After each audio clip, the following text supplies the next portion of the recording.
Hello, everyone, and welcome to Smart Sex, Smart Love, where talking about sex goes beyond the taboo and talking about love goes beyond the honeymoon. The guests today are Dr. Lauren Fogel Mersy and Dr. Jennifer Vencill. Dr. Fogel Mersy is a licensed psychologist, an AASECT certified sex therapist, and a certified emotionally focused couples therapist. She specializes in sexual health and relationships and owns her own private practice in Minnesota. Dr. Vencill is an assistant professor, board-certified clinical health psychologist, and AASECT certified sex therapist at the Mayo Clinic in Rochester, Minnesota. Her research focuses on sexual health and health disparities in marginalized sexual and gender communities. Today, they're going to talk about differences in libido. Don't panic. Welcome, Jennifer and Lauren. Thank you for having us. Happy to be here with you.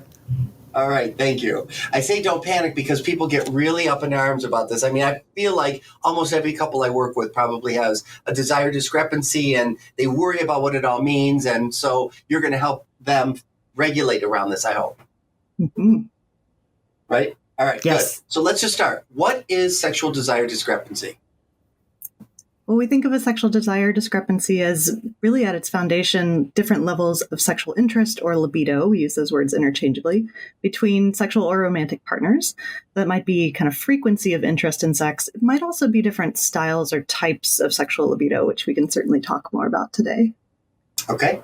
And when you say libido, people get confused. And as I told you before we started, about the difference between a sex drive and a sexual desire and libido. Can you tell us about what all those differences are? Sure. Yeah. We think of sex in the field more, or libido rather, as more of an incentive motivation system rather than drive. Drive tends to speak more to things that are there to ensure our survival as an individual being. So things like, hunger and thirst and fatigue are things that you can only go so long before you need to satisfy those drives or needs. Otherwise, you may be in danger as an individual. Sex doesn't work exactly like that. And though many people may feel very driven or an urge or, a great sense of desire, it works a little bit differently because, as we all know, that you can go pretty endless amounts of time without having sex and not perish as an individual. And so just a little bit of nuance there in terms of saying, it's a drive versus a desire or libido. And that just means that there's an interest and you might have a strong motivation for seeking out sexuality, whether that's, to connect, to feel good, to, feel validated. There might be strong motivators to seek out a sexual interaction. Mm. Yeah, nobody has ever keeled over dead from not having an orgasm for a certain amount of time, right? Versus going without food or water or sleep, we certainly cannot sustain our life. That's right. I have had some clients go, "This is going to kill me. I can't last any longer." I'm sure you've had the same. Yeah, sure. And I also point out to patients, certainly at a population level, we need to have sex to reproduce and live on as a species, but no one individual person is dying from lack of sex. Right. I had one client, I think about him sometimes, because he had a long beard. He said, "I want you to know, Joe, this is how long we haven't had sex. I told my wife that until we have sex, I'm not going to shave." And, so people get upset and they get angry at each other. So can you say how common is desire discrepancy? Yeah, well, as you know, Joe, we don't have great epidemiological data on sexual functioning concerns or relationship concerns. We're just not funding that type of research here in the US, unfortunately. However, what we do know is it tends to be the number one concern that brings people into certainly sex therapist's office, but general couples and marriage and relationship therapists as well. Different levels and styles of desire tend to be the number one concern that partners face. Yeah, I would agree with that. Oh, go ahead, Lauren. I was just going to add, I think, we see it as the norm rather than the exception. And certainly our colleagues have also weighed in and share that sentiment that it's really to be expected that two or more people are going to have some differences in their relationship as a whole, and then particularly in the sexual dynamic as well. If not at some point, then maybe even more perpetually. So it's likely to show up somewhere, either just through a blip or a stage of the relationship or throughout the majority of the relationship. And so we like to normalize that for people, because I think a lot of folks are not expecting that. And then when they hit that point where there's divergence, it can create a lot of alarm internally that something's wrong. We have a lot of messages in our culture that tell us, well, if our partner is not interested in us sexually, that must mean they are looking elsewhere. Maybe they're cheating, right? Or there's something wrong with me. I'm not attractive enough for them, right? So we tend to really look for reasons to kind of fill that difference, because we don't, we're not trained to talk about these things very well. And so we try to kind of reason why that difference might be there. Oftentimes those reasons are not what's actually going on, though. Mm-hmm. Right. And then some people think, well, we have a desire discrepancy. I'll just go find another partner. And maybe they're the higher desire partner. And then they find in the next relationship that they still have a desire discrepancy and they're the low desire because they met somebody with a higher desire. Right. Exactly. It can be so dynamic to the relationship and to the circumstances. And so switching partners doesn't necessarily change that. I mean, it can in some circumstances if there's relational concerns or there, certain variables involved, but it's not so cut and dry as just, a new partner means this goes away. Mm-hmm. And you both talk about two different types of libidos. Can you explain that? Yeah, so there's two different types of sexual desire, also known as libido. The first is known as spontaneous libido, and the second is known as responsive libido, or responsive sexual desire. Most of us, when we think about sexual desire or libido, we're thinking about spontaneous, kind of that first one I mentioned, because this is what's represented in our culture. It's what we see in the movies and the shows we watch and the books we read, where all of a sudden a character has this lightning bulb moment of, I'm horny, I'm turned on, I'm really interested in sex spontaneously, right? Hence the name. And then the characters go have like very unrealistic sex in the movie, right? This is what we see all around us. And so when folks come to my clinic and say, I have low libido, I have no libido, 10 times out of 10, this is what they're thinking of, right? I'm not having that spontaneous, like lightning bolt moment of interest in sex that kind of comes in this very frenzied way. And it's not necessarily triggered by anything, at least not anything obvious to them.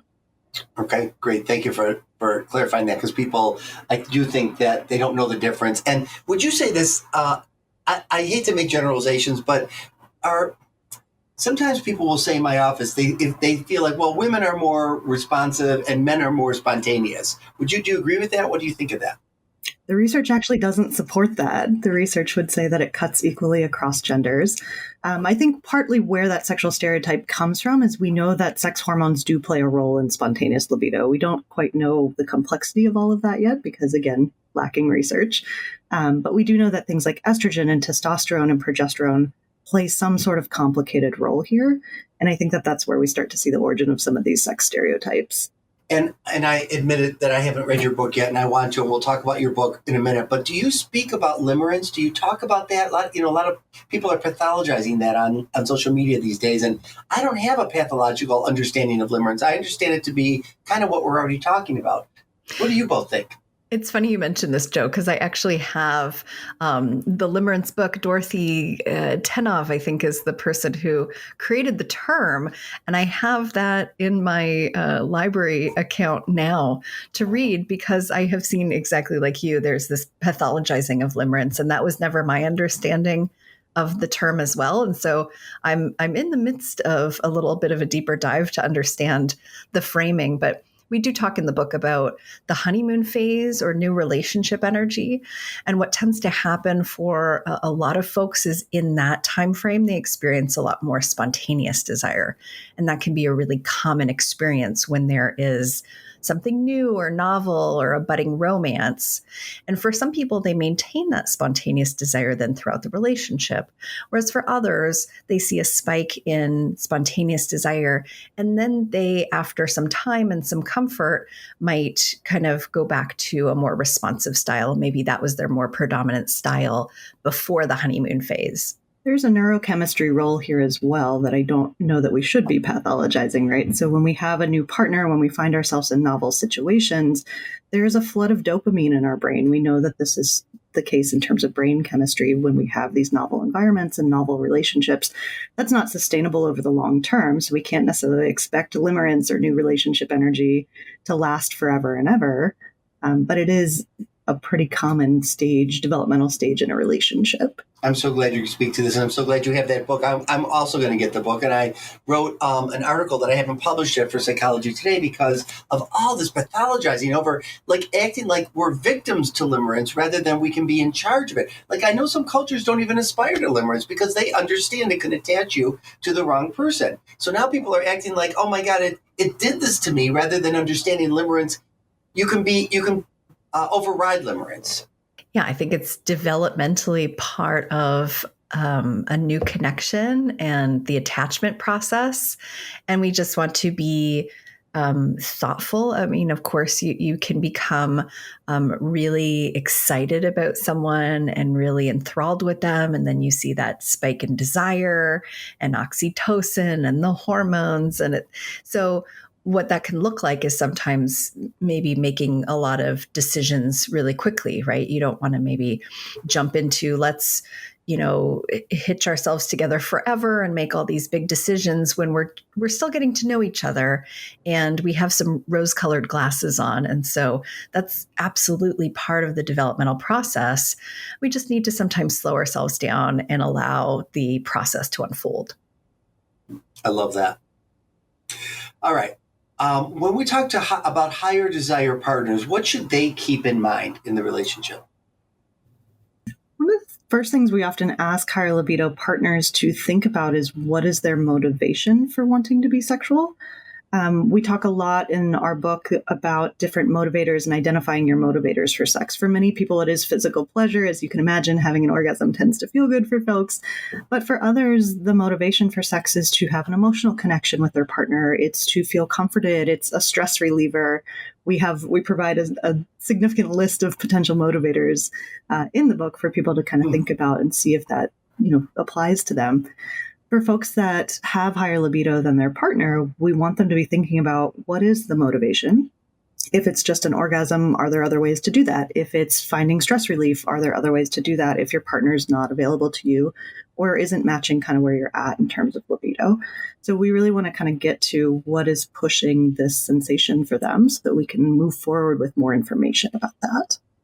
And I think that's really helpful because there can be a lot of pressure that the quote unquote lower desire partner can feel to, meet the desires of the quote unquote higher libido partner.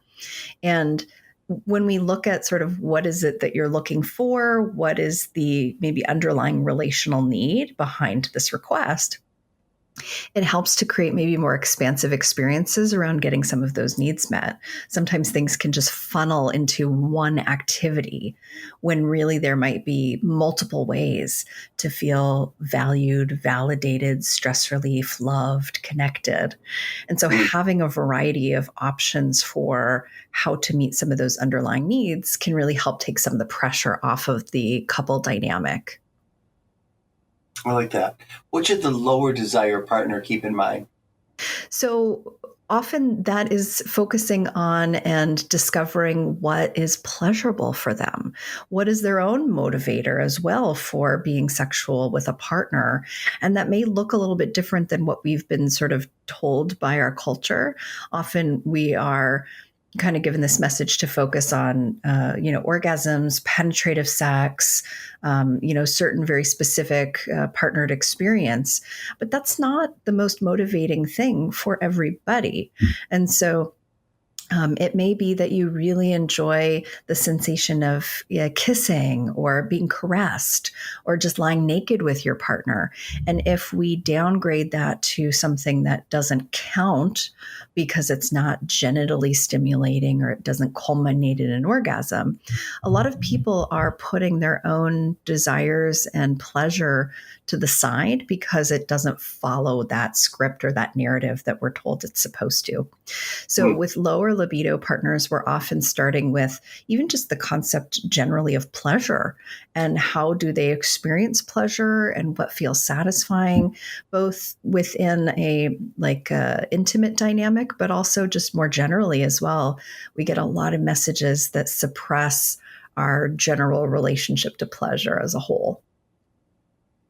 I would add to that I see, and I'm certain Lauren does as well, a lot of partners who have either labeled themselves or been labeled in the relationship as the lower libido partner.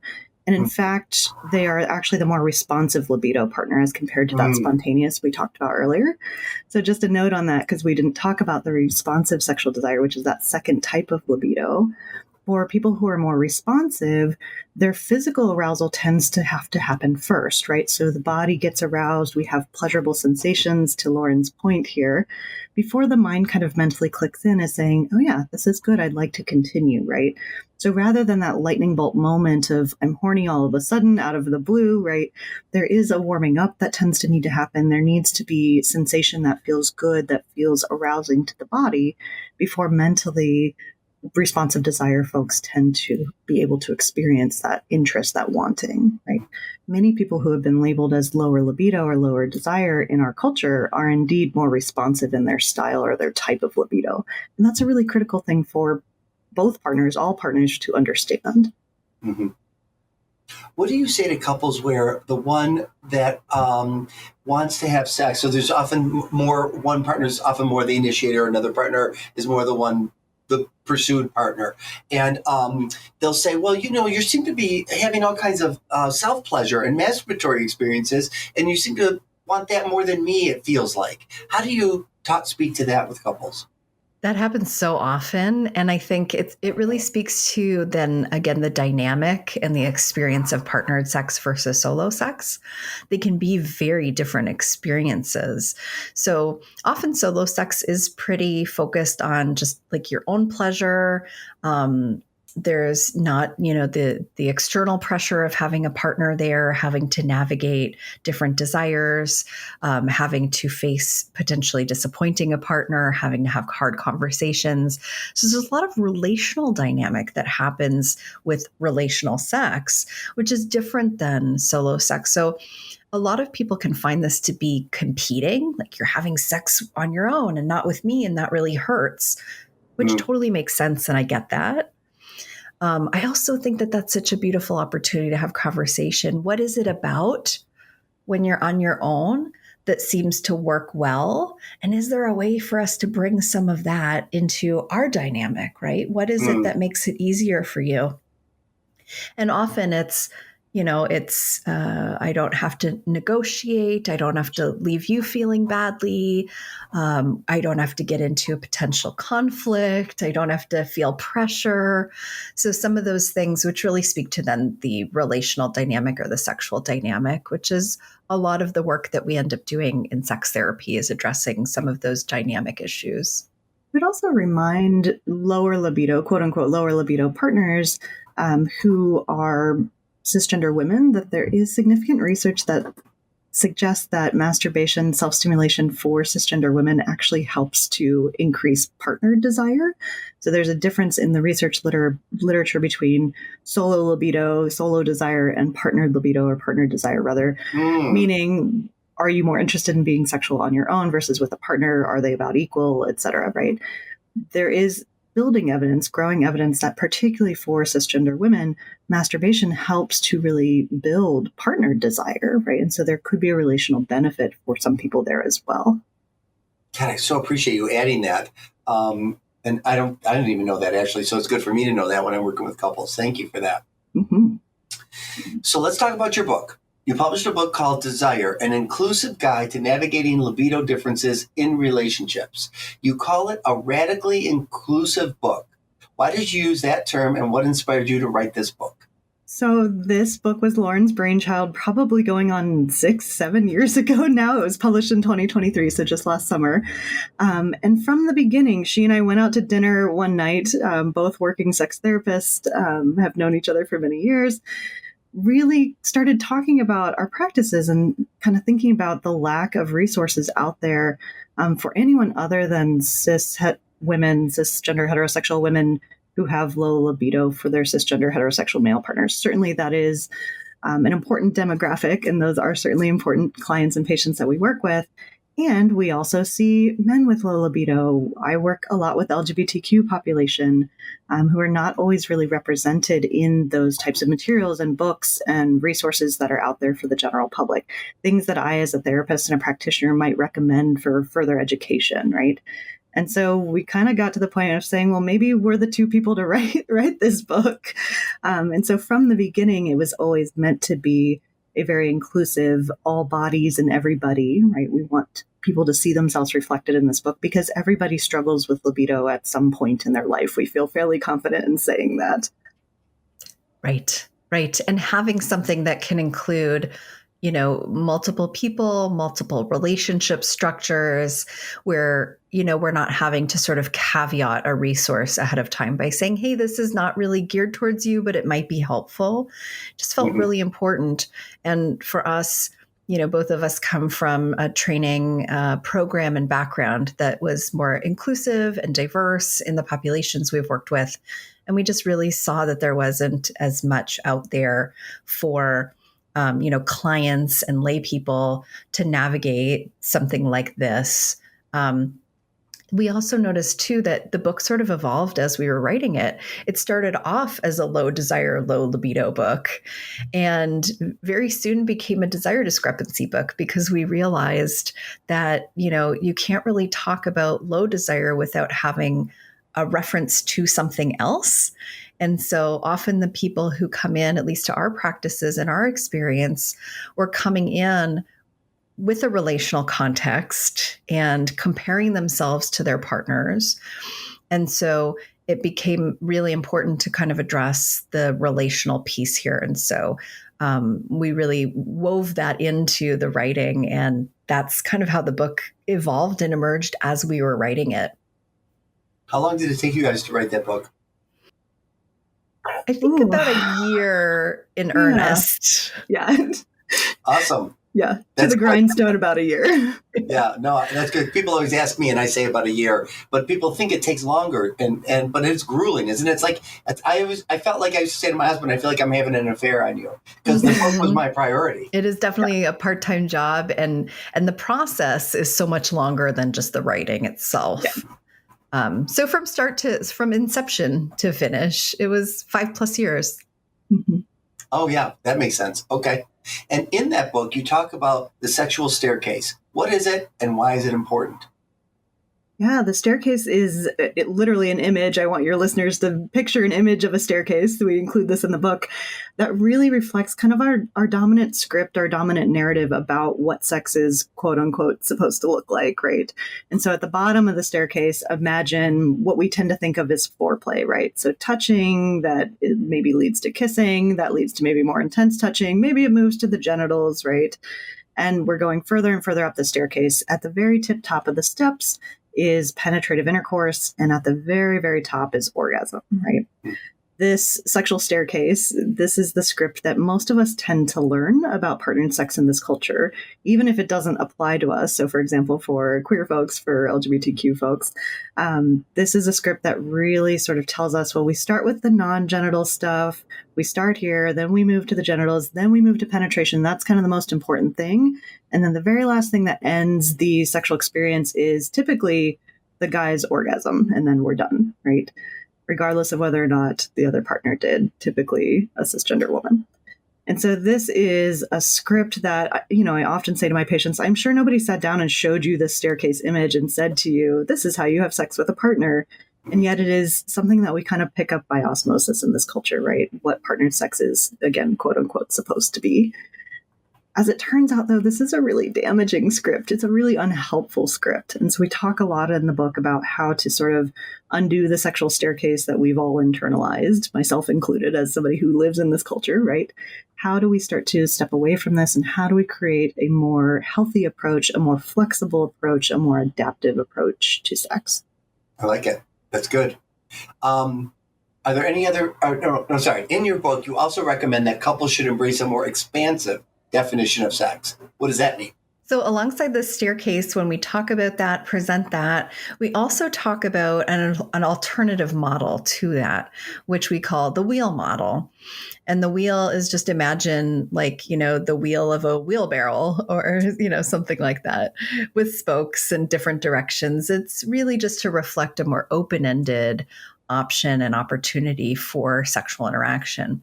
And so it inherently is more expansive. There are more things that can kind of fit within that model.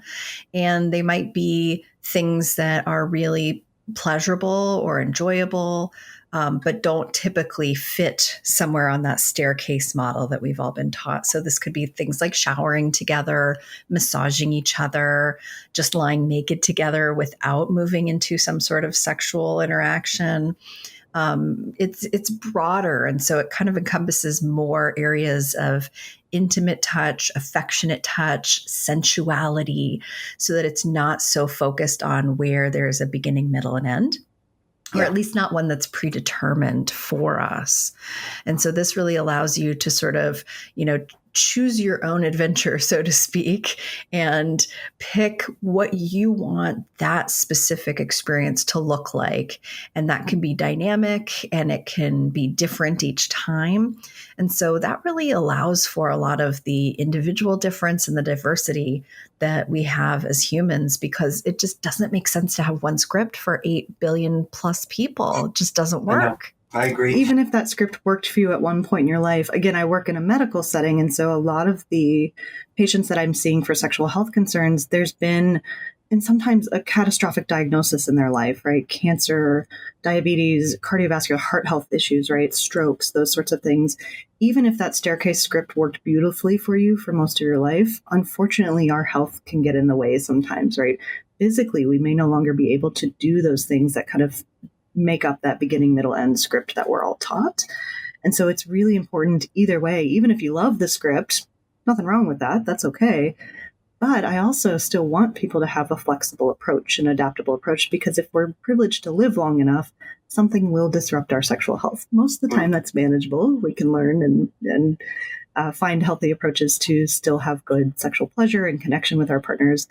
But if we have a very rigid script and we don't know how to do anything else, those are folks that get really stuck when something catastrophic happens with their health. I feel like everything you're saying, and I've always thought this, and I've thought about writing an article about it or something, is that many lesbians already know this. Lesbian couples already know this. I feel like everything I've learned to think outside of the box, not everything, but many things, are from lesbian relationships. Do you agree? Hallelujah. Yeah. It makes so much sense because the staircase is inherently designed with one male partner in mind, very patriarchal, very heteronormative. And so if you're in a lesbian partnership, you already had to start off by deconstructing that whole model. And so that's built into your sexual experiences, is already finding ways to approach it differently. Yeah. And as you know, and so much of what you're talking about is outer course and not only intercourse, right? When I ask my clients if they've had sex, they're like, no, but we give each other blowjobs, or, we do cunnilingus, whatever. I'm like, that is, you're having sex. So, I coined that term side for gay men who don't top and don't bottom. I'm one of them. And forever I was shamed, and forever I felt ashamed, until one day I went, why? What's wrong? I'm having sex the way I like it, and that's the way it should be. And you guys you're saying the same thing. Yeah, definitely. Are there any other messages you would like to share with my listeners about your work and about your book? Yeah, I think one thing I always want folks to know about sexual desire, libido, right, is that differences in desire are the norm and not the exception, especially in long-term relationships. We expect there to be differences here at some point along the way. And so again, don't panic when that happens. There are good resources available to you, but just knowing that this is a normative part of a relationship, I think in and of itself is really, really important information.